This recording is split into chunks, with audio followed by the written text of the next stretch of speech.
nuevamente la palabra. Le comentaba a un hermano, él me preguntó quién trae la enseñanza, y yo dije, yo la traigo, y el hermano dijo, yo no sé cómo, la verdad no me acuerdo, dijo, ¿otra vez? O dijo, ¿otra vez?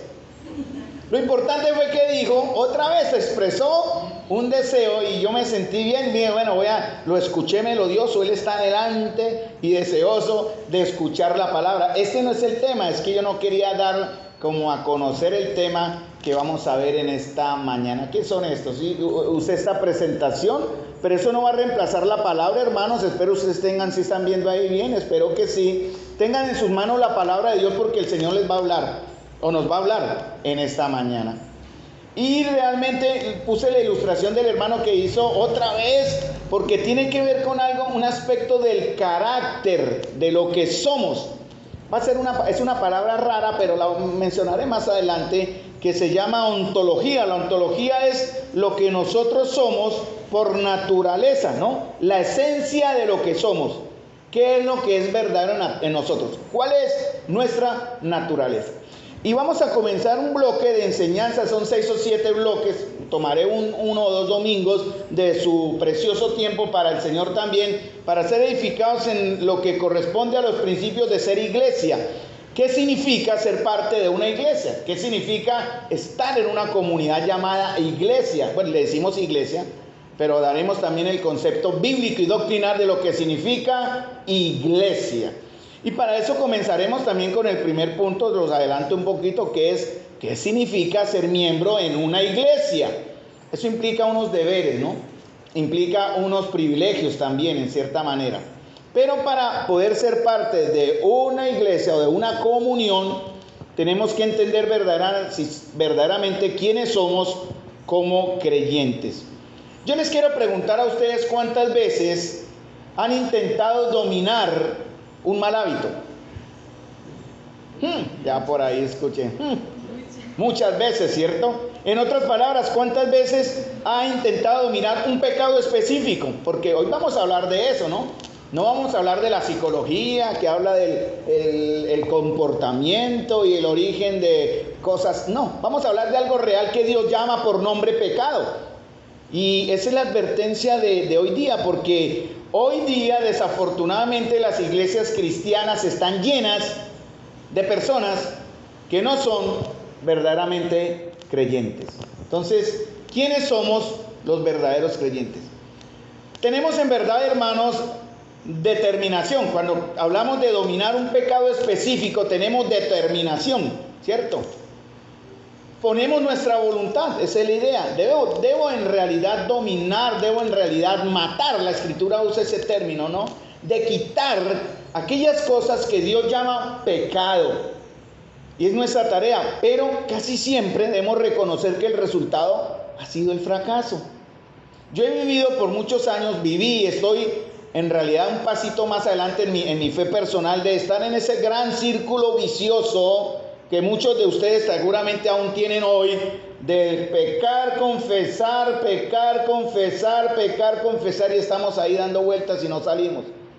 Pero ¿qué pasa cuando esas situaciones, en el caso del tema de hoy, tiene que ver con el pecado? Entonces, no es correcta la enseñanza que dice, y lo quiero aclarar, que dentro del cuerpo de Cristo, dentro de la iglesia, hay 3 clases de personas. Se ha enseñado no correctamente ese concepto. Están los inconversos, porque realmente la iglesia del Señor está abierta para aquel que no conoce.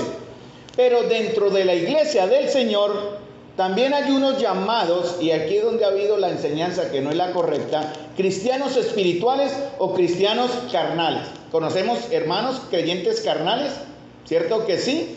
¿Podemos dar nombres? Ciertamente no. Pero dentro de la iglesia conocemos personas que uno dice son los carnales de la iglesia, ¿no? Los conocemos. Pero también hay unos que son llamados los creyentes espirituales, son los que en verdad están buscando, los que están consagrados, los que en verdad sienten y se ve que en su vida verdaderamente ha habido un cambio. En la comunión verdadera solo van a existir 2 clases de personas, y me voy a basar en 1 Corintios capítulo 3 versículo 3 al 4. La verdadera comunión existen los creyentes espirituales y los niños, no existen los carnales. No, quiero aclararles eso porque se ha enseñado un poco erróneamente ese concepto y eso ha generado una confusión. Muchos de ustedes tal vez han vivido pensando que pueden mantener una comunión en la iglesia del Señor como carnales. O sea, donde se permiten ciertas debilidades y ciertas prácticas que nos hace carnales o los hace carnales. Pero en la verdadera iglesia del Señor no existen sino dos clases de personas: los cristianos espirituales y los cristianos niños, llamados carnales. Son niños, ¿por qué? 1 Corintios, no lo vamos a leer por el tiempo, pero ustedes lo han leído. 1 Corintios capítulo 3, versículo 1 hasta el versículo 10. Pablo decía, hablando de este tema: de manera que yo, hermanos, no pude hablarlos como a espirituales, sino como a carnales, como a niños en Cristo. O sea, no está diciendo que sean carnales por naturaleza en ese aspecto, sino que son niños. Dice: os di a beber leche y no vianda, porque aún no erais capaces, ni sois capaces todavía. ¿Cómo se identificaba a estos niños en la iglesia de Corinto? Y 1 Corintios dice, capítulo 3, versículo 3, porque aún sois carnales, en el contexto habla de niños, pues habiendo entre vosotros celos, contiendas, disensiones, ¿no sois carnales y andáis como hombres?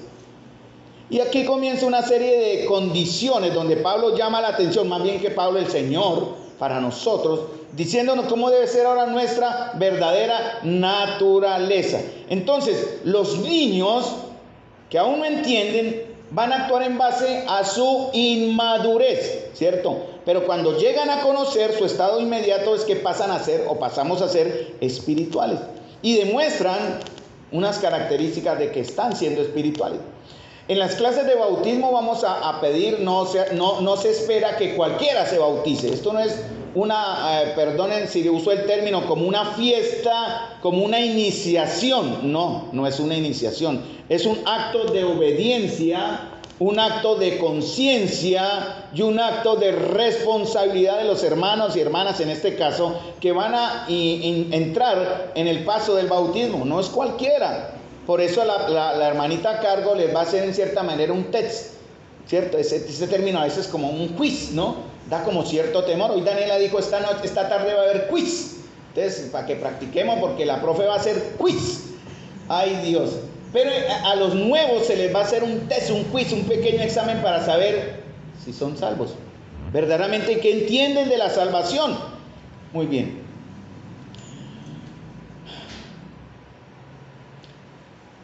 Hemos enseñado, hermanos, continuamente cómo hay una nueva relación y posición ahora en Cristo. Lo hemos enseñado en cuanto en la iglesia, ¿no? Nosotros ahora estamos en una posición que Dios nos dio, ¿cierto? Pero hay una condición que va a cambiar. Una posición que solo puede dar Dios. Y una condición que es su responsabilidad, ¿verdad? Hemos recibido y somos conscientes, hermanos, de que hemos recibido, gracias al amor, la misericordia y la gracia del Padre, por medio de Jesucristo, una nueva posición. Eso se llama santidad. Por eso el Señor llama a los corintios, que eran tan niños y tan inmaduros y tan divisionistas, los llama en 1 Corintios capítulo 1 a los santos, o a la iglesia de Dios que está en Corinto, a los santificados en Cristo Jesús, llamados a ser santos. En este momento, hermanos, ustedes y yo delante del Señor, en una posición nueva, somos santos. Pero nuestra condición va a fluctuar, ¿verdad? Eso se llama santificación, es el proceso donde usted va a crecer como hijo de Dios. El bautismo es una señal de ese crecimiento, es una señal de obediencia. En los primeros tiempos de la iglesia, los creyentes se bautizaban, no digo usted, perdón, me fui muy hacia adelante. En ese entonces los hermanos que se bautizaban al siguiente día podían morir, porque era una señal y posiblemente muchos murieron después del bautismo, pasaban inmediatamente a ser torturados en el Coliseo romano, o ser perseguidos y ser muertos por causa del testimonio hacia Jesús. Hoy día la situación ha cambiado, gracias a Dios, pero la condición divina no. entonces el Señor espera que nosotros estemos en verdad dando un acto, mostrando de una manera nuestra madurez y nuestra obediencia. Entonces, un hijo de Dios en su proceso de crecimiento y de madurez, obviamente vamos a entender que en algún momento va a pecar. Entonces, un creyente verdadero, hermanos, puede actuar en carnalidad, ¿sí?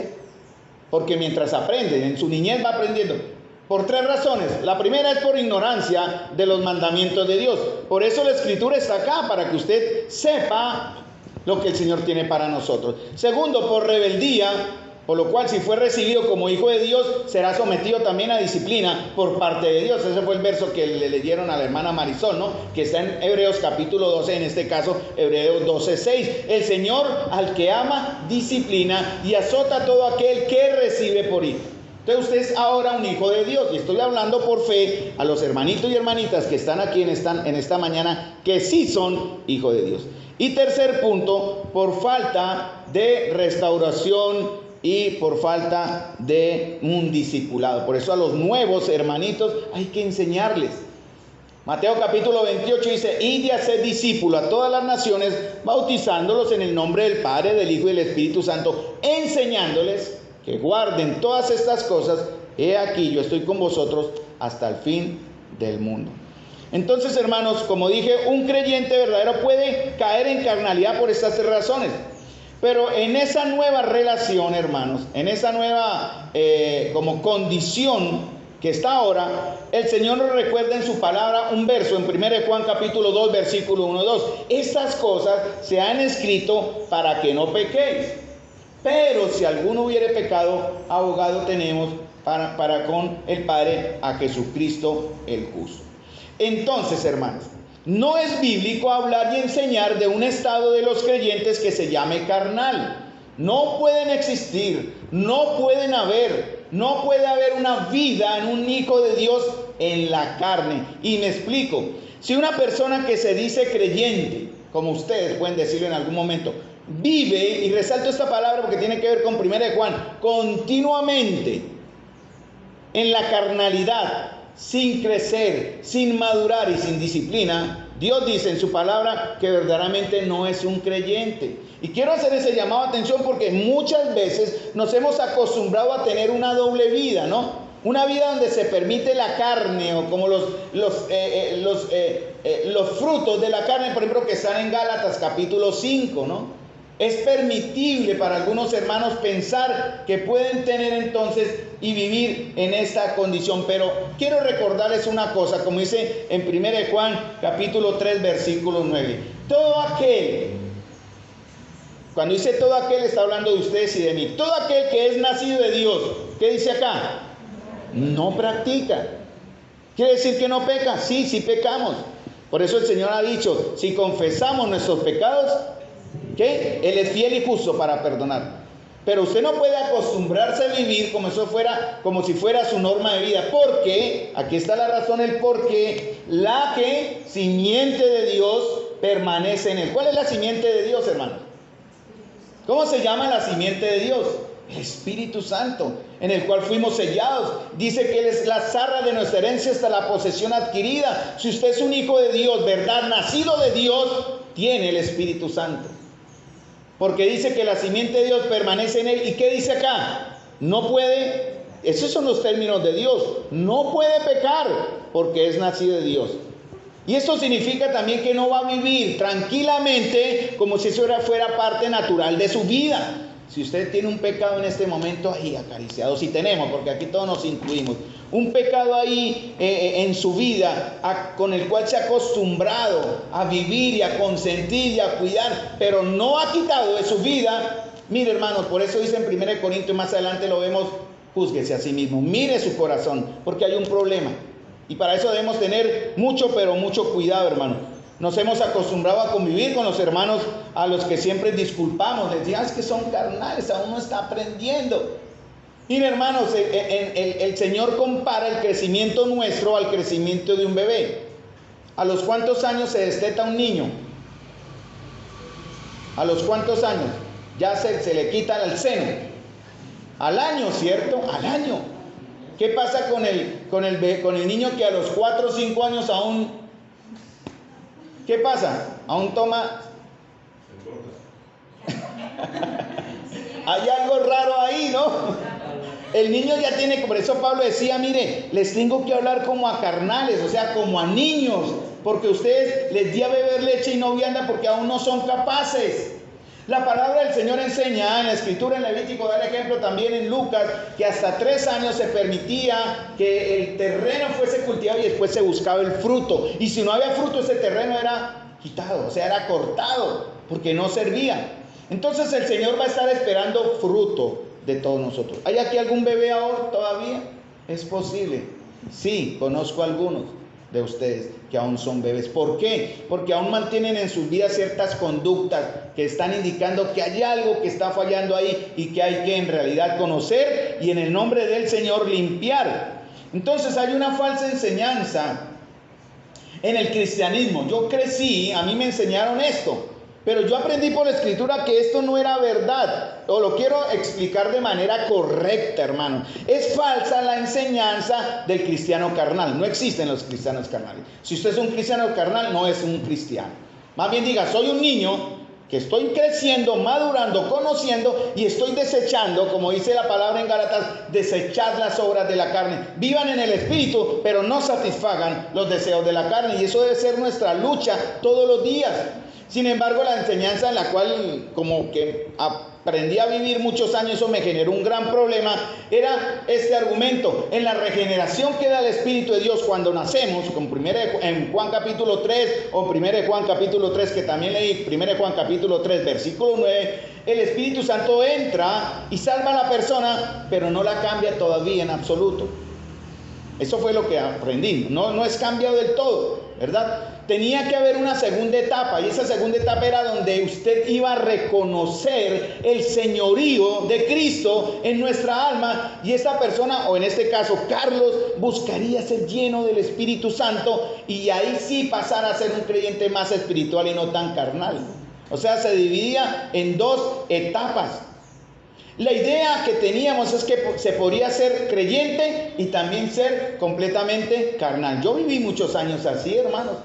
Yo viví y aún hay situaciones que estamos, porque eso es una lucha de todos los días. Nadie puede decir, ay, el espiritual que nunca peca. No, pero yo ya aprendí, hermano, que no debo consentir y no debo seguir en una práctica continua. Usted entiende el término continuo, ¿no? Es algo que no se detiene, ¿no? Entonces, la palabra dice en Romanos 7:14, porque sabemos que la ley espiritual, mas yo soy carnal, vendido al pecado. Una pregunta, solamente para que ustedes me sigan entendiendo. ¿Qué significa ser carne? Cuando yo digo qué significa ser carne, ¿ustedes son carne? ¿Hay alguien aquí con la naturaleza del Señor, medio humano, medio espiritual? No, carne de carne, ¿cierto? Sí me entienden, ¿no? Somos carne, humanos, sentimos, vivimos. Aquí no hay dualismos como algunos enseñan, no. Aquí somos carne porque estamos en esta humanidad. Muy bien. Ahora, ¿hay alguien que siendo carne puede ser carnal? En el aspecto que estamos viendo de Gálatas y en el aspecto que estamos viendo de este tema, sí, definitivamente podemos ser carnales. Por eso Pablo dice, yo soy carnal. Ahora, otra pregunta, ¿qué porcentaje de carnalidad debo tener? Cuando digo carnalidad es de aquellas cosas que aún consentimos, aquellas cosas que se llaman pecados, condiciones, y como en este caso de los corintios eran celos, contiendas, divisiones. ¿Qué es lo que nos caracteriza? Entonces, ¿cuál es el promedio? ¿Cuál es el porcentaje para ser un carnal? 1%, 2%, 50%, 90%, 100%. ¿Cuál es el porcentaje? ¿Cuál es el porcentaje que dice la Biblia? Para ser un carnal, Hasta el 1%, ¿cierto? Porque si usted tiene un 1% de carnalidad, es carnal. Y si tiene el 100% de carnalidad, también sigue siendo carnal. No hay diferencia. Y a veces nosotros, yo viví con eso, ¿no? Es que puedo consentir un pecado. Yo soy, bueno, voy a la iglesia, yo iba con mi Biblia, cantaba, yo hasta enseñaba, hermanos, cuando estábamos en el otro local, pero yo tenía cositas, ahí las tenía, eran mis cositas, las que yo hacía en lo secreto, porque hacía escondido, que nadie sabía, solo el Señor. Pero hermano, yo no había aprendido de verdad que lo que la Escritura dice, y eso me llevó a reconsiderar que mientras estemos en esta vida tendremos siempre algo de carnalidad que nos acompaña en nuestro caminar cristiano, es muy normal. Pero la terrible y dura verdad que yo aprendí, hermanos, y fue con dolor y con tristeza y con temor, es que si yo soy 100% carne como un hombre, humanamente hablando, pero soy un 1% al 100% carnal, soy 100% inconverso. Y eso me generó a mí terror, hermanos. ¿Cómo es posible? Conocí al Señor a los 15, me bauticé a los 18, me aparté más de 12 años hasta que encontré la redención en ese aspecto que el Señor dio con mi esposa. Bueno conseguir. Por eso la palabra dice, no es bueno que el hombre esté solo, por eso haré ayuda idónea. ¿Perdón? El que haya esposa, gracias Elena, haya el bien. ¿Y alcanza qué? La benevolencia de Jehová. Hermano, yo entendí con dolor y con temor, Dios mío, yo estaba consintiendo un pecado, yo no soy creyente en verdad. No se puede, porque 1 Juan lo dice, ¿no? 1 Juan capítulo 3, todo aquel que es nacido de Dios no practique el pecado. ¿Por qué? Porque la simiente de Dios está en él, permanece en él, no puede pecar. Queriendo decir, no puede vivir en una práctica continua y acariciando. ¿Yo cómo podía alabar al Señor en mi adoración personal, consintiendo pecados que hacían en lo oscuro? Y ustedes saben que han escuchado de mí el testimonio de un hombre limpio. Quiero aclarar, un hombre limpio, un hombre transformado. Cuando yo luché y trabajé guardando en mi vida la pornografía y el efecto de la pornografía en mi propia vida. Pero el Señor me transformó, y yo siendo una persona con inclinación a la pornografía, yo adoraba supuestamente, ¿no? La palabra no es adorar, yo iba al Señor, y ¿qué le estaba ofreciendo al Señor? Maldición, hermanos. Y yo no sabía eso. Gracias al Señor que pude entender, hermanos míos, verdaderamente en qué condición estaba. Y eso me llevó a buscar al Señor, hermanos. Definitivamente, perfecto no soy, no lo soy. Y estoy en una lucha constante. Pablo la tenía. En Romanos 7 Pablo hablaba, el bien que quiero hacer está en mí, quiero hacerlo, pero no puedo. Y Pablo luchaba. Él al final dice, ¿quién me librará de este cuerpo de muerte? Y comienza con la revelación en Romanos capítulo 8, versículo 1 hasta el versículo 39, donde Pablo da la solución para ser espirituales. Y eso es lo que él quiere también enseñar a enseñarle a los corintios.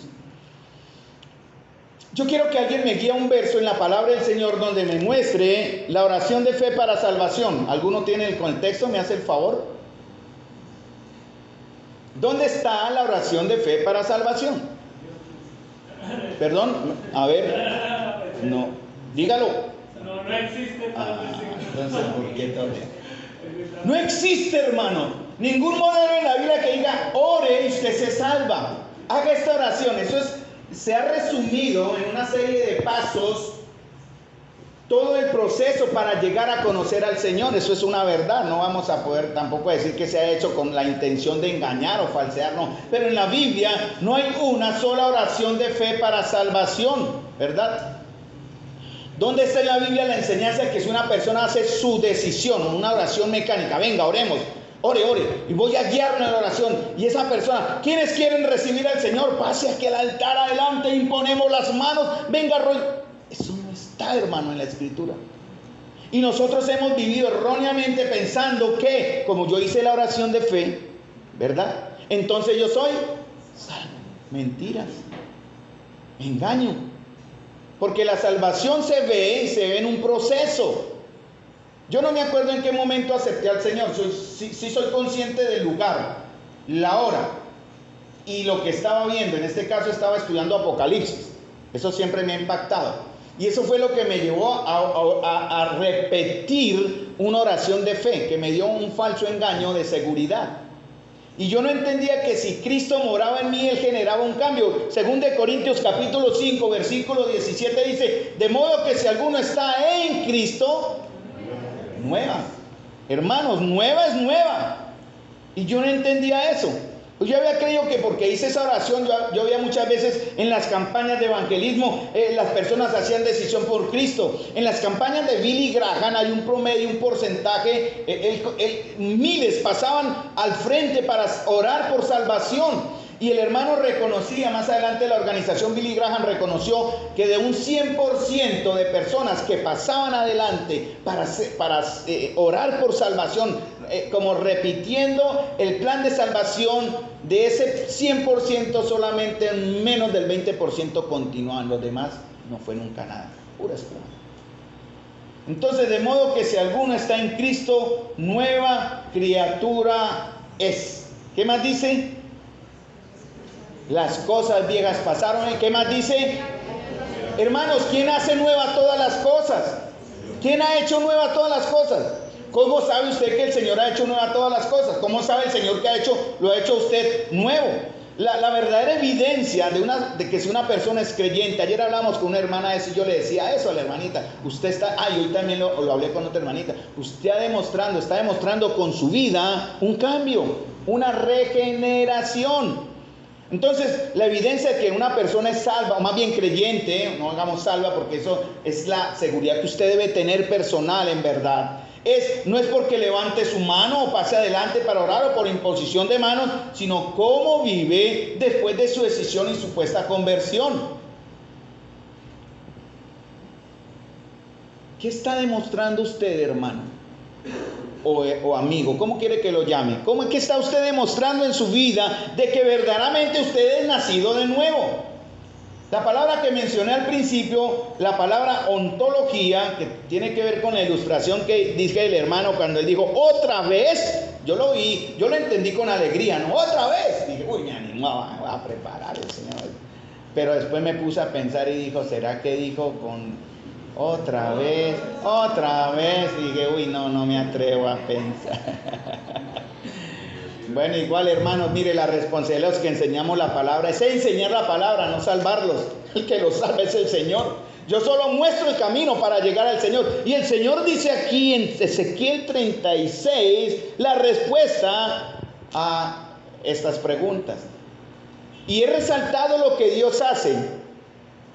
Y supuestamente tuve que cambiar ayer el color porque vamos a mejorar ese video ya próximamente y miraremos cómo que haya más luz aquí para que no tener que apagar. Ayer me puse a hacer una magia ahí, hasta le hice una broma a Jenny porque le dije a Jenny, súbame el taco allá, y cuando Jenny subió el taco yo pegué el grito, Jenny se vino corriendo porque yo hice así, entonces lo agarró la corriente. Mala broma, la pobre Jenny se puso pálida, yo me di una pena con ella, perdone Miguel, hermano Miguel, perdone.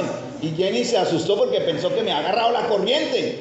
Y aquí el gordito, como mi esposa me ata siempre, que el gordito, ella nunca me dice flaquito, me dice el gordito, de pronto un paro al corazón o algo, pero fue una mala broma, perdón Miguel, yo me disculpé ya con la chinita y pero mire lo que hace el Señor, hermano. Bueno, entonces aquí va a ver, mire, y allá las últimas palabras eran en otro color para resaltar lo que usted hace. Mire lo que Dios hace. Repitan conmigo, ¿qué hace el Señor para usted? ¿Qué va a hacer? ¿Qué hizo? Dice, os daré un corazón nuevo. Dios no hace corazones manchados o por mitad, un corazón nuevo. ¿Qué más pone el Señor? ¿Qué más hace el Señor? Pondré un espíritu nuevo dentro de vosotros. Y fíjense que la palabra espíritu nuevo está en minúscula. Quiere decir que el Señor va a poner en nosotros nuevos deseos. Pondré un corazón nuevo, daré un corazón nuevo y pondré un espíritu nuevo. O sea, un nuevo deseo. ¿Qué más dice? Dentro de vosotros. ¿Qué más hace el Señor? Quitaré de vuestra carne el corazón de piedra. ¿Y qué más hace el Señor? Os daré un corazón de carne. Y pondré, ahora sí lo hace en mayúscula, ¿no? Dentro de vosotros, no es el espíritu. Cuando, hermanos, escuchemos la palabra, prueben a todo espíritu, porque cualquiera puede llegar en el nombre del Señor, pero el Señor, nosotros tenemos a su espíritu. Pondré dentro de vosotros mi espíritu. Efesios lo dice, ¿no? Siendo sellados, ¿no? Con el Espíritu Santo de las promesas, dice. el cual son las arras de nuestra herencia, hasta la posesión adquirida para alabanza de su gloria. ¿Y qué más dice? Pondré mi espíritu y haré. Ahora, hasta ahí para la responsabilidad del Señor. ¿Y haré qué? Que ustedes que hagan algo. Aquí nomás el Señor hace, en cierta manera, puedo decir, 7 cosas hace el Señor y 2 abomina su alma. ¿Dónde está ese verso? Ese verso está parecido a uno en Proverbio, ¿no? Pero yo lo transliteré. 7 cosas, en cierta manera, hace el Señor y 2 abomina su alma. O sea, 2 cosas va a rechazar el Señor. ¿Que no qué? Que no anden y que no guardéis. Andar es guardar, porque andar significa qué tan dispuesto estoy. Eso significa la palabra andar. Tiene que ver con cómo estoy yo en realidad mostrando lo que soy. Y dice, y los pongáis por obra. ¿Qué es lo que nos toca a nosotros hacer, hermanos? Algunos hermanos han orado, orémosle al Señor porque podamos venir a la reunión. ¿Acaso el Señor lo obliga? Yo he visto escuchar hermanos que oran así, oremos y le piden que el Señor haga lo que le toca a usted hacer. Y el Señor dice simplemente, yo les doy, les pondré, les quitaré, les daré un nuevo corazón de carne, pondré mi espíritu y haré. Hasta ahí para. Dios produce el querer como el hacer. Pero a usted y a mí nos corresponde andar en sus estatutos. Se llaman como en la palabra de Dios. Obediencia. Y también dice, guardéis mis preceptos, el mismo concepto, y los pongáis por obra. ¿Qué significa poner por obra? Hágalo. Cuando Dios dice amén, amén. Si el Señor dice perdone, perdone. Si el Señor dice congréguese, congréguese. Si el Señor dice lo que el Señor dice, que está en su palabra, que sabemos que tiene que ver con su carácter, con su voluntad y con su esencia. La palabra ontología es eso, la esencia de lo que somos, lo que en nosotros es verdadero. Y vamos a hablar también de lo que significa la esencia de Dios. El Señor va a rechazar a aquellos que no andan y no ponen por obra. En realidad eso dice el Señor en otras partes de la Escritura. Tenga mucho cuidado, hermano. Él quita ese corazón de piedra, que es el corazón que no puede responder a Dios. Y que lo hace porque por naturaleza es un hijo de ira. Efesios dice, estábamos muertos en delitos y pecados. ¿Quién de ustedes me puede confirmar de alguna manera en su vida que usted buscó al Señor? ¿Cuántos de ustedes buscaron al Señor? ¿O cuántos de nosotros buscamos al Señor? Según la Escritura. Efesios capítulo 2 dice, porque vosotros estabais muertos en delitos y pecados. Nadie de los que estamos acá buscó al Señor por voluntad propia. Ninguno de nosotros puede decir, yo sí, Señor, te encontré. No, el Señor se encontró, fue con nosotros, hermanos. Nos puso situaciones de dolor, de angustia, de crisis, para que le buscásemos. Ninguno de nosotros voluntariamente le buscará, hermanos. Es más, si el Señor no está con nosotros, sosteniéndonos de su mano, si nos dejara tan solo un segundo, hermanos, nos iríamos, nos alejaríamos, nos inclinaríamos hacia el mal de una vez. Pero el Señor, por su misericordia, hermanos, nos sostiene. Y el Señor guarda a sus hijos. Y el Señor guía, protegiéndolos como la gallina junta a sus polluelos. Hay una especie de aves, creo que es un águila, no sé, que hace su nido con espinas y llena todo el piso de su nido lleno de espinas con paja y cosas que hacen suave el estar en ese nido. Pero esa águila poco a poco va quitando esa paja que hace cómodo el nido, hasta que los polluelos empiezan a sentir que la incomodidad de las espinas. Y sí o sí les toca salir a volar. Sí o sí, cuando llega el momento en que ellos tienen que aprender a volar, ya nadie les tiene que decir, ¿no? Porque están tan golpeados por la incomodidad de las espinas que echan a volar. ¿Cuántas espinas ha traído el Señor a nuestras vidas, hermanos? Donde Él está pidiendo que confiemos en Él, donde Él está pidiendo simplemente pongan por obra. Y Él promete todas las bendiciones para aquellos que obedecemos. Él pone un corazón nuevo que ahora puede responder a la voluntad de Dios, que se convierte, o quienes nos hemos convertido, tenemos la capacidad de vivir de una manera diferente. Es más, es nuestra obligación. Es más, tenemos que hacerlo, porque si no lo hacemos, hermanos, es que no somos hijos de Dios. No lo somos. Y duele decirlo.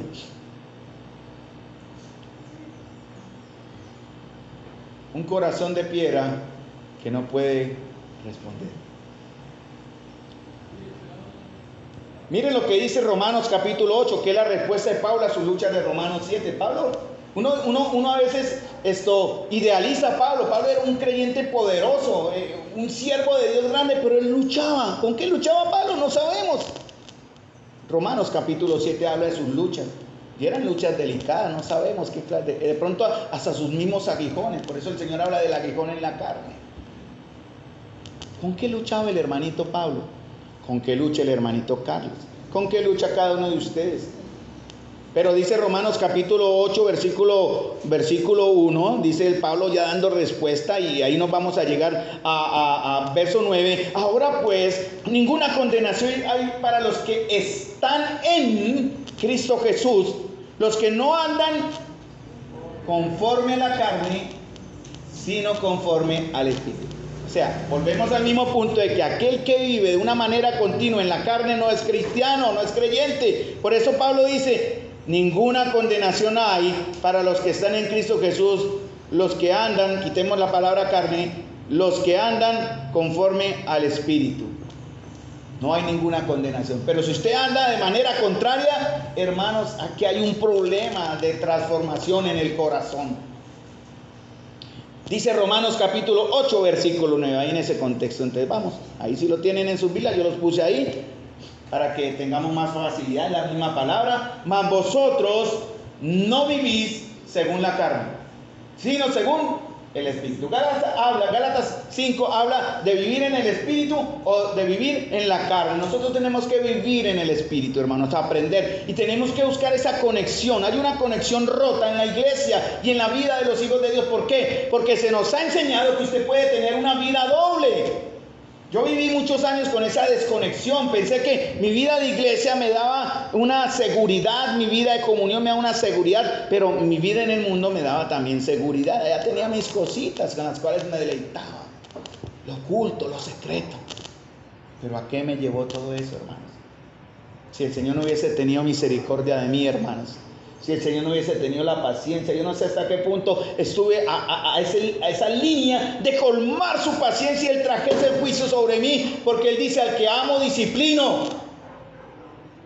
Claro, en otras ocasiones me disciplinó y probó de maneras duras, pero el Señor siempre ha sido fiel conmigo y lo será con ustedes, si estamos dispuestos, hermanos, a reconocer. Mas vosotros no vivís según la carne, sino según el Espíritu, si es que el Espíritu de Dios mora en vosotros. Y si alguno no tiene el Espíritu de Cristo, ¿qué dice ahí? No es de él. Dice el Señor el que lo dice. ¿Cómo sabe usted si tiene el Espíritu de Cristo? ¿Cómo lo sabe? A ver, ¿qué pruebas dará? Si yo mencionara alguno, voy a mencionar... No, mentira, no voy a hacerlo, obviamente. Pero si yo le preguntara a alguien de los que están aquí en esta mañana, pruébeme, hermano, que usted verdaderamente tiene el Espíritu de Cristo y es de él. ¿Qué me diría él? ¿Qué piensan ustedes que me diría? Como Danielita cuando dijo al descanso, voy a hacer quiz. Y a mí me entró un cosito, Dios mío, tengo que ensayar. Marisol, Stefan y todos, hemos dicho, no vamos a almorzar. Cuando lleguemos al examen de Dios, ¿cómo nos vamos a sentir, hermanos? ¿Cómo vamos a probar de verdad que tenemos el Espíritu de Cristo? Esa es la pregunta. Por esa razón, un verdadero creyente no será carnal o niño inmaduro, caprichoso y rebelde, sino vivirá según el Espíritu que Dios ya puso en nosotros. Está ahí, está acá. Por eso yo soy gordito, tengo más espíritu. Fuera fácil, ¿no? No, pero el Señor da el Espíritu sin medida, a todos por igual, hermano. Aquí no hay nadie que tenga más que el otro, no.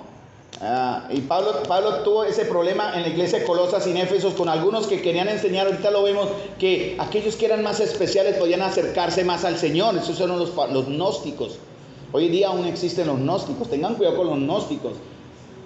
Samael aún veo, ya murió ese falso profeta, pero ese fue el maestro de los gnósticos aquí en Colombia. ¿Y qué enseñaban los gnósticos? Fue una lucha, y por eso la iglesia en Éfeso, donde Pablo sirvió también, o Juan, perdón, sirvió, dije Pablo, pero era Juan, falló. Pero vamos a ver algo interesante, hermanos.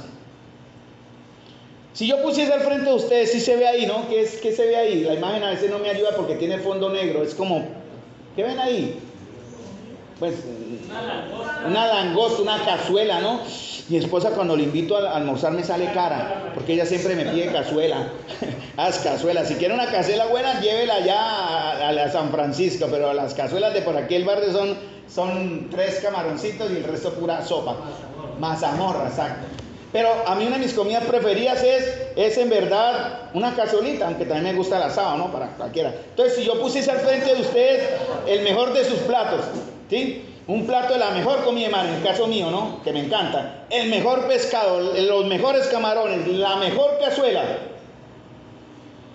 Pero al otro extremo, guac, ¿sí? Pusiese un plato inmenso de la base o desperdicios, desechos de otras comidas, que generalmente se usa para alimentar, ¿qué? Cerdos, ¿cierto? Entonces, en un extremo coloco un plato de buena comida y al otro extremo, en ese lado, los desechos. Pero en la mitad de estos dos voy a colocar unos marranos. ¿Me entienden la idea, no? Sí. Comida de mar, carnecita, desechos y en la mitad el marrano. En medio un marrano, un cerdo. Y yo digo a mi orden, suéltenlo. Y el marrano, ¿a dónde creen que va a correr el marrano? A los desechos. Es normal. ¿Por qué, hermanos? Porque es su naturaleza. Su naturaleza es ser un marrano, ¿verdad? Un cerdo, su esencia, su manera de actuar y de pensar, si pudiera ser, es que él va a pensar y actuar como un marrano. No se le puede pedir más, ¿no? ¿Cierto? Entonces, él se va a comportar de acuerdo a lo que es un marrano. Pero digamos, hermanos, digamos que mágicamente, digamos que yo soy la madrina, rum, y que mágicamente pudiésemos cambiar el marrano en un hombre. Bueno, tomé esta ilustración para darme cuenta que este es el marrano, que están ahí, y de pronto yo hago guácate y se vuelven hombres. Ahí están los marranos comiendo, aunque eso es una imagen real, ¿no? Eso es a donde nos llevan los malos gobiernos también y las malas decisiones a buscar desechos. Pero lo usé como ejemplo, ¿no? Digamos de cuenta, esos son los marranitos y ¡boom! Los volví hombres. Entonces este marrano está con su hocico y cabeza metido entre los desechos, pero en ese instante lo volvemos hombre. Hay cosas que un marrano puede comer, que un hombre no puede comer, ¿cierto? Lógico, yo no creo que no estamos diseñados para mascar desechos, pero sí para un buen asado, ¿cierto, Luchita? Luchito nos encanta la carne así bien gordita, bien pulpa, ¿no? Chicharroncito, hermano. Uy, Señor Jesús. Pero entonces, lo que dije, hermanos, el marrano está con su hocico, no voy a irme mucho en ilustraciones, y el hombre, ¿qué pasa? Instantáneamente lo volvemos hombre. ¿Qué va a hacer el hombre? Está con su cara metida entre los desechos, y él va a ¿qué? A sacar la cabeza porque no se encuentra. ¿Yo qué hago acá? Recuerden que es un marrano que volvimos hombre, ¿no? Entonces, ¿qué va a hacer el hombre? Mínimo, por lo menos, si es lo menos que espera, va a vomitar, ¿no? Porque el hombre no puede comer basura, ni desechos. Nos va a mirar y ¿qué va a sentir? ¿Qué va a sentir si nos mira? Él está ahí comiendo y de pronto se da cuenta que es un hombre y siente el trasboco y nos mira. ¿Qué va a sentir, hermanos? Vergüenza. Natural, hermanos, ¿verdad?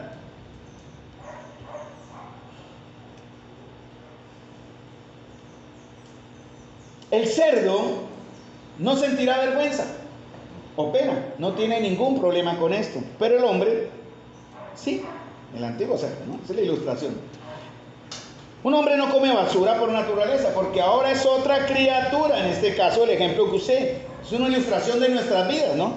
Y como los cerdos comíamos antes en las basuras de ese mundo, hermanos, en la inmundicia del pecado y en la vergüenza del pecado. Porque éramos por naturaleza así, en la inmundicia de vuestra carne y en la inmundicia de nuestra naturaleza alejada de Dios. Era natural. Nos gustaba y nos deleitaba.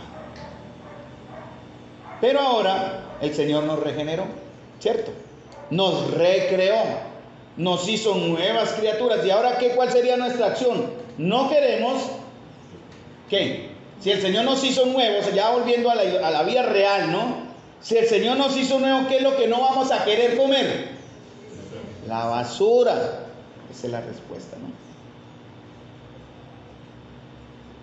Ahora, otro ejemplo. Si yo pongo en este extremo un asado, ahí ya usé el asado, ¿no? El primero usé la cazuelita. Ahora, cuando van, hermanito Carlos, ¿qué le gusta comer? ¿Pescado o un asado? Cada uno tiene su gusto, ¿no? Pongamos el que a usted le gusta, que a mí me gusta el asado también. Pongo en un extremo un asado delicioso, recién preparado. La primera tentación, a veces usted cuando entra a la cocina, que usted va como a picar, quieto ahí, no toque, ¿no? Si nos ha pasado, ¿cierto, Nelson? A veces uno va a picar y la esposa, quieto ahí. Y entonces uno ve ese asado ahí delicioso y no ve a nadie, ¿uno qué va a hacer? Por lo general uno como que, sí, ¿no? Como que se acerca, como que, y si ve un pedacito por ahí pagando, uno lo coge. ¿Sí o no? Es normal, ¿cierto? Meterle mano y al menos recrearnos con el olor, ¿no? Eso lo haríamos natural, pero si al otro extremo, a mí ya me pasó una vez aquí saliendo del local, al otro extremo pongo un desecho vómito de perro. Stephanie, que trabaja con animalitos, debe saber lo que es eso, ¿no? Yo creo que he experimentado. Los que tienen mascotas saben lo que es vivir cuando el animalito se enferma, ¿no? Que usted llega y el otro día salí, yo salgo a las 4 de la mañana, 4:05, 4:10, abrí el portón y no me di cuenta y bueno, y fui a sacar el carro y me entré el portón y yo abrí el portón y sentí que como que así cuando miré, me habían dejado un regalo ahí. Y yo pisé inmediatamente y yo sentí, porque si me subo con eso al carro, daño el carro, lo tenía limpiecito, oloroso. Entonces, lo primero que hice fue brincar, ¿no? Yo no voy a estar ahí pisando como, pisé, no, yo quito el pie de una vez, eso fue lo que hice, ¿no? Lo que llaman una mina quebrapatas de esa, y me alejé y una vez me metí al baño, me quité el zapato y lo limpié. No podía, porque era lo que quiero decir fuera la reacción. El primero es con el asado me acerco, ¿no? Pero si encuentro el vómito de perro el excremento del perro fresquito ahí, ¿qué? Me alejo, ¿no? Nos alejamos. ¿Por qué? Porque nuestra naturaleza no es la de un cerdo o de un perro. Nuestra naturaleza ahora es nueva. No voy a querer ir a donde está en este caso el perrito en su desecho o la buena comida. Voy a ir hacia lo bueno, obviamente. Hermanos, ¿los creyentes pecamos? Pregunto. ¿Respuesta? Sí, pecamos, lo sabemos. ¿Quién de aquí dice que no tiene pecado? ¿Los creyentes pueden caer en pecado? Pregunta. ¿Respuesta? Sí. Tramposos. Tramposos. Usted está leyendo la respuesta ahí, no, pero la respuesta inmediata sería esa. ¿Los creyentes pueden caer en pecado? Sí. Espero que lo diga por convicción, no porque esté mirando ahí, ¿no? Sí. ¿Pueden caer en carnalidad? Sí, porque aún pueden ser niños, ¿cierto? Hay unos que son bebés todavía. Ahora, pero la pregunta es, ¿pueden quedarse en la carnalidad como un estilo de vida? No.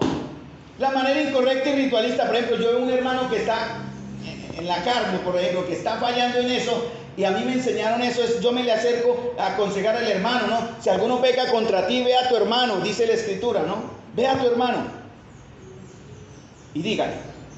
Entonces yo le decía como de manera rápida, mire hermanito, recuerde una cosa hermano, recuerde que usted hizo una decisión por Cristo, recuerde hermanito que usted fue bautizado, recuerde hermanito que nosotros lo vimos cuando se bautizó, usted no está viviendo como un cristiano, usted no va a recibir recompensas. Eso no es un buen consejo, hermanos. El buen consejo es, hermano, usted es un hijo de Dios. Si lo vemos que está en esa situación de pecado, tenemos que ir a Él porque mire, hermano, usted es un hijo de Dios. Mire, hermano, usted hizo una decisión por Cristo. Mire, hermano, usted lo confesó como Señor y Salvador. Mire, hermano, usted está ahora viviendo como un impío. Usted no puede permitir que su hermano viva como un impío. Nos haríamos cómplices de su condenación. Necesitamos entonces, hermano, mire, examine su vida con la Escritura. Porque es muy posible que si usted sigue en esa forma de vida continua, constante, sin mostrar un cambio, usted no es hijo de Dios.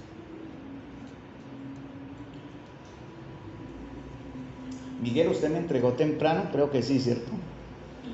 Bueno, hoy vamos a terminar temprano. No tarde, no temprano, no tarde. Tiempo de Dios, vamos al Señor Dios, hermanos.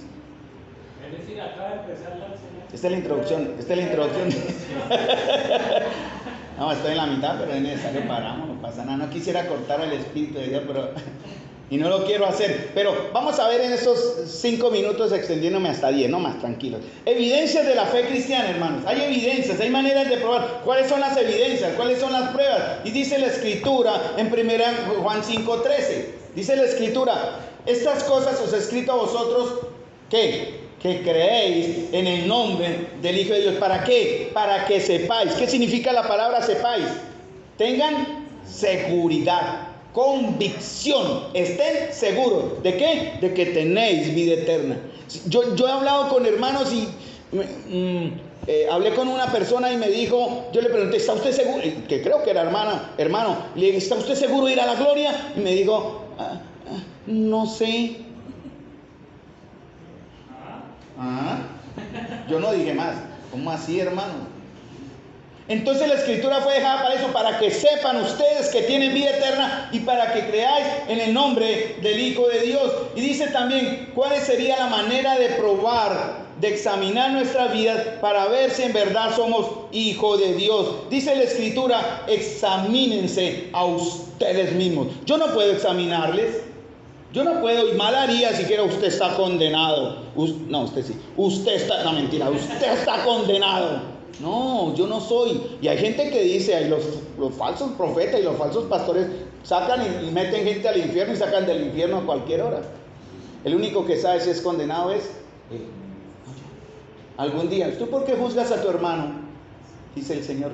Todos compareceremos ante, allá veremos sorpresas. Cuando lleguemos allá, ustedes van a llegar, uy, el hermano Carlos. No, yo estoy acá, estoy detrás, aquí estoy. Yo soy bajita, aquí estoy. Entren todos a la gloria y el hermano Carlos, el que más hablaba, está abajo en la paila. Ay, no, Señor, yo estoy seguro, no. Porque yo estoy seguro. Examínense a vosotros mismos si estáis en la fe. Dice que más la Escritura. Pruébense a vosotros mismos. ¿Cuál es la prueba? La evidencia del cambio. Y dice Pablo, ¿o no os conocéis a vosotros mismos? Mire, hermano, no se engañen. No haga esas cuentas falsas, ¿no? Usted solo puede saber si en verdad Cristo está en usted, a menos que esté reprobado. ¿Qué significa reprobado? ¿Probado qué es? Aprobado. ¿Aprobado qué es? Sí, perdón, el término probado. Correcto. ¿Aprobado qué es? Pasó. Esta tarde vamos a pasar todos el examen con Daniela, ¿no? No nos vaya a reprobar, Daniela, por favor. Pero dice la Escritura, a menos que estéis reprobados. Hermanos, ¿están reprobados? ¿Estamos reprobados o aprobados? Dice 1 Juan 5:13, esas cosas os he escrito a vosotros para que creáis en el nombre del Hijo de Dios, para que sepáis, convicción, y para que creáis en el nombre del Hijo de Dios. Vamos a examinarnos de acuerdo al estándar de la Biblia, porque es la Biblia la que es el estándar. Ese es el examen que todos ustedes tienen que hacer o que tenemos que hacer. Dice el primero en 1 Juan, que tiene que ver 1 Juan capítulo 1. Ese es el mensaje que hemos oído y que os enseñamos. Dios es luz y no hay ninguna tiniebla en él. Entonces, si entendemos que aquí habla del carácter de Dios. Dios es luz. Cuando dice que Dios es luz, significa que Dios es luz. Cuando dice que Dios es luz, ¿qué es? Cuando digo que Dios es justo, ¿qué significa? Que Dios es justo. Cuando digo que Dios es fiel, significa que Él es cumple. Cuando digo que Dios es luz, ¿qué digo? ¿Es que? Que no hay oscuridad. No hay oscuridad, Él es santo, hermanos. ¿Te entienden? Hace Lisette. Ya lo sabía. Dios es luz, hermanos. Ese es el santo que mora en nosotros. Ese es el santo que ahora está acá, hermano. Pero si usted dice que tiene comunión con Él, fíjese lo que dice el verso en 1 Juan. Pero usted anda, vive, actúa, muestra tinieblas. ¿Cómo lo llama Dios? ¿Cómo lo llama Dios? ¿Ahí sí se nota? Sí. ¿Cómo lo llama Dios? Mentiroso. ¿Sí están viendo? Es que me falta el láser acá. No, mentiroso. Mentimos y no practicamos la verdad. Pero si andamos en luz, ahora esa es la otra. Pero si usted anda, vive, prueba, muestra, manifiesta que anda en luz, ¿como quién? Como Él es en luz, ¿qué vamos a tener un efecto?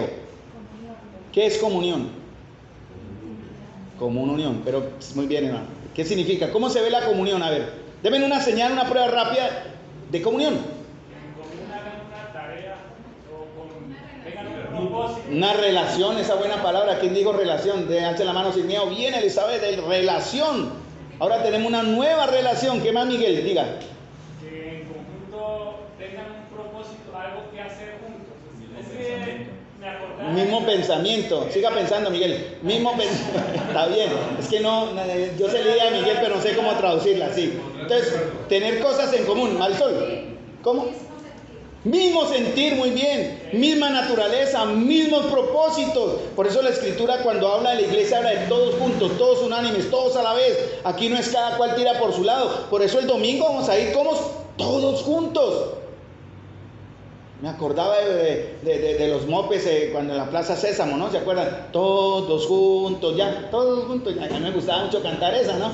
Pero es como la idea, hermanos, de lo que significa comunión. Si decimos que andamos en luz, tenemos comunión unos con otros. Y si usted tiene comunión o tenemos comunión, va a haber un efecto. Fíjese que eso está en el verso. Si usted y yo no tenemos comunión, ¿qué dice la segunda parte del verso? La sangre de Cristo no limpia. No puede limpiar porque hay un pecado. Tiene que haber comunión. La Escritura dice: la sangre de Cristo nos limpia de todo pecado si andamos en luz y tenemos comunión. Si decimos que tenemos comunión, eso es muy importante, hermanos.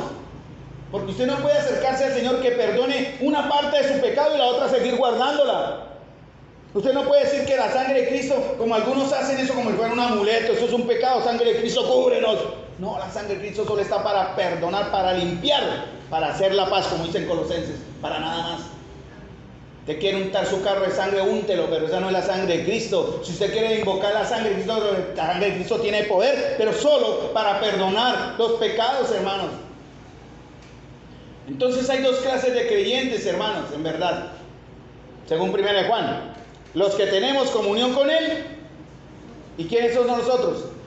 Los que no tienen comunión con Él. No hay más. 1 Juan dice: si tenemos comunión, si decimos que andamos en luz, tenemos comunión. Entonces hay dos clases de creyentes: los que tienen comunión con Él y los que no tienen comunión con Él. Y la Biblia dice que si tenemos comunión con Él y andamos en tinieblas, mentimos y no practicamos la verdad. Si una persona tiene comunión con Él, es un creyente. Pero una persona que no tiene comunión con Dios, no es creyente. Entiendan eso. Si decimos que somos creyentes y andamos en tinieblas, mentimos. La palabra andar significa eso. Todos los lugares, en todos los aspectos de nuestro andar y manera de vida. ¿Cómo es su estilo de vida en esta mañana, hermano? ¿Cómo es su vida realmente? No a mí, delante del Señor.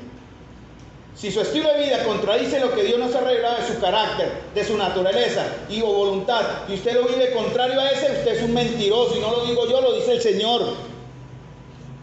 Dios no dice que puede tener eso como un corto de tiempo, como una manera que se convirtió y puede ser carnalito un tiempito y después va a ver si se llena el espíritu, entonces va a cambiar. No, eso no es lo que enseña la Escritura. Simplemente dice: no es creyente, es mentiroso y practica la mentira. Con este último ejemplo voy a terminar en estos 3 minutos, porque tiene que ver ya prácticamente con la conclusión. Bueno, intenté dar la idea de la ilustración, una fotografía tomada en cuadro, ¿no? En fotograma, ¿no? Cada fotograma es un cuadro, ¿no? Ahí se ve, es que el video vino, pero son varios cuadros de un movimiento. Ahí está el muchacho saltando en monopatín, comienza aquí, termina allá, pero tomaron una serie de fotos, ¿sí? Ven más o menos, ¿no? Están viendo más o menos. Bueno, ahora yo les dijera, si alguien me toma una fotografía cuadro a cuadro, ¿cierto? Cada minuto de mi vida, una fotografía, a las 11:35 una foto, 11:35 dos fotos, 11:36 otra foto, así, cada minuto de mi vida, en algún momento van a fotografiar un pecado, ¿sí o no? En algún momento, tan ahí, un pecado, un cuadro, un pecado. Y si muestra eso como evidencia ante un juez, o en este caso, digamos que ante el Señor, vamos a poner ese ejemplo: mire, aquí tengo la prueba fotográfica del pecado de Carlos, y muestra un fotograma de una foto que tomó el día tal a tal hora, en tal minuto. ¿Sería eso una evidencia que soy un creyente o de que no soy creyente? Una sola foto, un solo cuadro, en un momento de mi vida. Sería la prueba ante Dios de que soy creyente o que no soy creyente. No es prueba.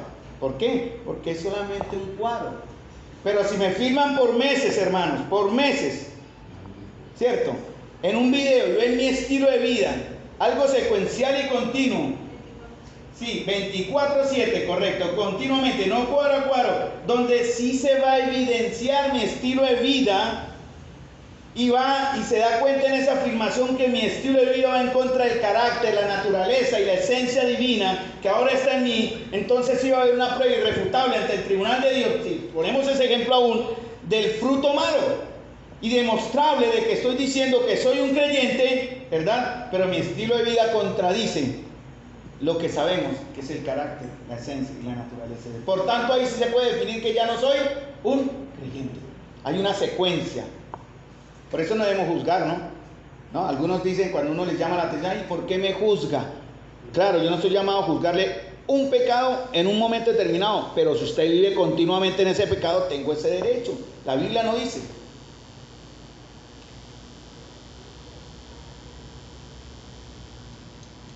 Hermanos, desafortunadamente la iglesia se llenó de personas que viven esa dualidad de vida, de hermanos, de creyentes que viven esa dualidad en la vida, dualidad de comportamiento, dualidad de naturaleza. Cuando asumimos que las personas en la iglesia son salvas porque pasaron adelante, porque hicieron una oración de fe, ¿verdad? Porque fueron discipuladas, y vimos como en el promedio de las campañas de Billy Graham que hay un fracaso en el crecimiento de los hermanos. ¿Por qué, hermanos? Porque estamos tratando de enseñar a los cabritos a ser ovejas. ¿Es usted un cabro o una oveja? Esas son las palabras del Señor. ¿Es usted un cabro o una oveja? Si yo dijera acá, vengan aquí los cabros, y uno en su inocencia se para, ¿qué haríamos con ese cabro? ¿Qué haríamos con ese cabro? ¿Qué dice el Señor que hace con los cabros? Fuera, porque aquí están llamadas las ovejas del Señor. ¿Sí me entienden? Esa ilustración está en la palabra, ¿no? Son muy diferentes el cabro y la oveja.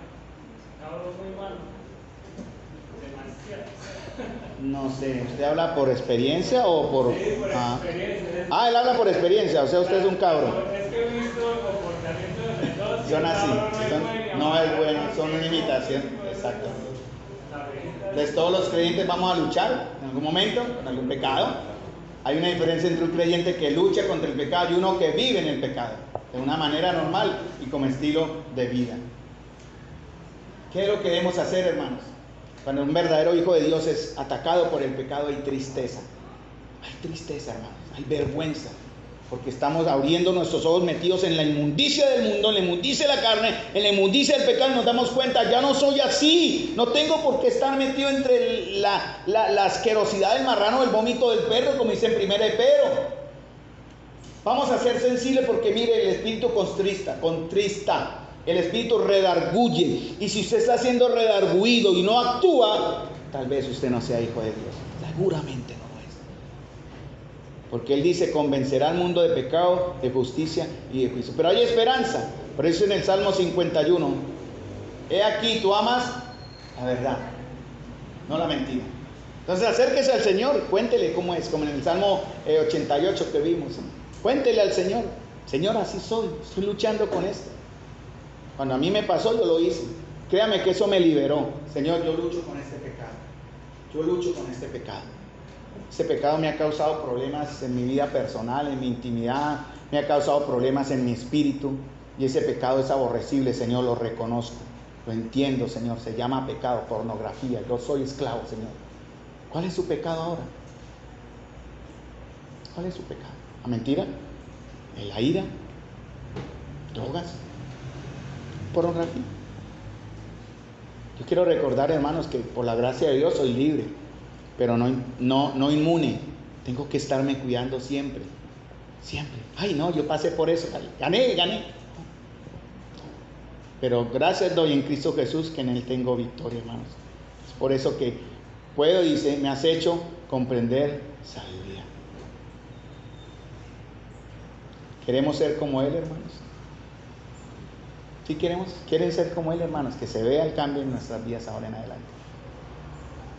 El que guarda sus mandamientos permanece en Dios y Dios en él. Y en esto sabemos que Él permanece en nosotros por su Espíritu que nos ha dado. Por tanto, amados míos, Filipenses 2:2 y termino. Como siempre habéis obedecido, no como en mi presencia solamente, dice Pablo, sino mucho más ahora en mi ausencia, ocúpense de vuestra salvación con temor y temblor. ¿Qué es lo que no se espera en nosotros y Dios hace? Producir en nosotros el querer como Él hace. Ahí está el verso. ¿Cuál es el resultado de permanecer en esta orden? Bueno, quise terminar con este verso. Hay muchos versos, pero quise terminar con este. Dice, hacer todo sin murmuraciones, sin contiendan, para que seáis, porque usé esa palabra, irreprensibles y sencillos, hijos de Dios sin mancha, en medio de una generación maligna y perversa, en medio de la cual debemos resplandecer como luminares en el mundo, asido de la palabra de vida, para que en el día de Cristo yo pueda gloriarme de que no he corrido en vano, ni en vano he trabajado. Y eso lo decía Pablo, pero también haciendo el llamado para su pueblo, a los que Él amó y por los cuales se entregó. Y nosotros, hermanos, tenemos que ser esa generación de luz, ¿verdad? En medio de una generación de oscuridad. Resplandecer, cogido de la verdad, de la buena doctrina, de la buena enseñanza, del respeto al Señor, de la honra al Señor. Para que en el día de Cristo, porque habrá un día, podamos en verdad gloriarnos de que no fue en vano. Por eso dije en broma ahí, ¿no? Cuando lleguemos allá, y el hermanito, ¿dónde está? Que podamos decir, he acabado la buena carrera, he terminado, he alcanzado la meta, hermanos.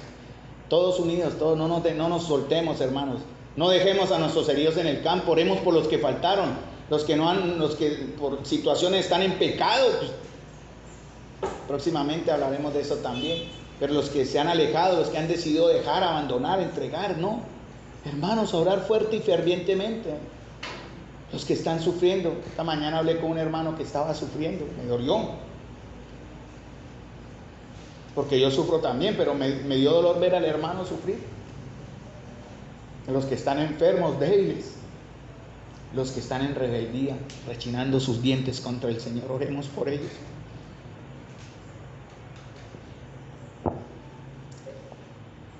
Oremos, hermanos, porque el Señor ya viene, hermanos. El Señor pronto vendrá. Y ojalá podamos estar todos con Él. Padre celestial, Señor. Padre amado, Señor, te doy las gracias, Señor, porque ahora en realidad, verdad, somos nuevos, Señor. Nuevas criaturas, Señor. Has cambiado este corazón perverso, Señor. Me has dado la vida, Señor. Sin merecer, Señor. Sin desear, Señor, la vida que me has dado, Señor. La vida que nos has dado, Señor, la salvación, la condición, la posición. Señor, gracias por tu paciencia, tu bondad, tu misericordia, Señor. Te ruego por los que han estado hoy y están enfermos en sus cuerpos, aquellos que están enfermos en su espíritu, Señor, levántales, ten misericordia, Señor, dales oportunidad, conviértelos, Señor. Por nuestros hijos que se alejaron, Señor, aquellos que están en sus corazones aún luchando con su fe, Señor, por favor, ten misericordia, Señor. Por favor, Señor, sé espinas en sus costados, Señor. No permitas que nadie de los que aquí estamos nos deleitemos en pecado. Señor amado, te ruego que cada uno de los que están aquí, cada uno, Señor, de los que hoy están acá, Señor, seamos guardados irreprensibles en medio de una generación, de un gobierno y de una situación mundial perversa y oscura. Señor, ven, esperamos, Señor. Y anhelamos estas cosas, Señor, como norma en nuestra vida. Te lo pedimos, Señor, en el nombre de nuestro Señor Jesús.